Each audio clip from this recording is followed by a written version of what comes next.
Platz in Mengem Hetz war insofern eine tolle Erfahrung, als dass wir da ja wirklich sehr stark zusammengearbeitet haben. Das heißt, da haben der FM und ich sich so wirklich die Bälle zugeschustert und das war natürlich ein tolles Erlebnis, überhaupt so kreativ dabei zu sein. Ja, da haben wir hier im Studio gesessen und uns so ein bisschen so Sachen vorgestellt.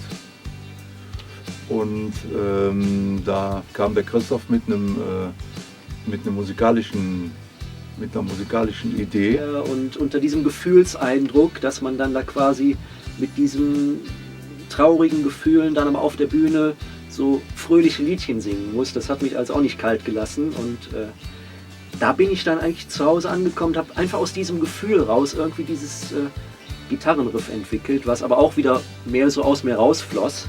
Das ist so quasi die seelische Verbindung zu seinem Vater, die sich da in der Musik so ein bisschen ausdrückte.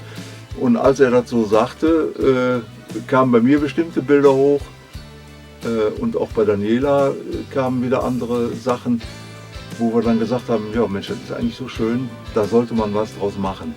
Und am nächsten Morgen, relativ früh, ging dann das Handy und der FM war dran und sagte, ich habe die ganze Nacht kein Auge zugetan, ich habe auf deine Musik, die hat mich so berührt, ich habe da einen Text geschrieben. Und auf einmal wurde da so ein Lied draus. Und dann haben wir über 2-3 Tage uns noch so ein bisschen gegenseitig inspirieren und plötzlich war dieses Lied da.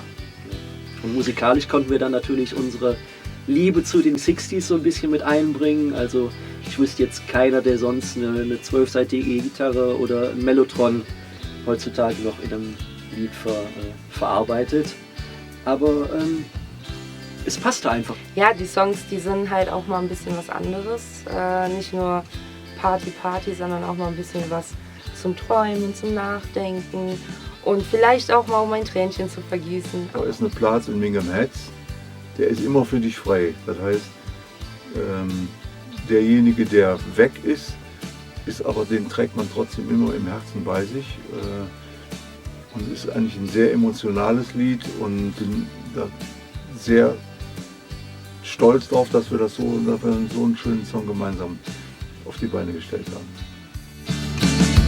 Da ist der Platz in Mengem Hetz, immer für dich frei.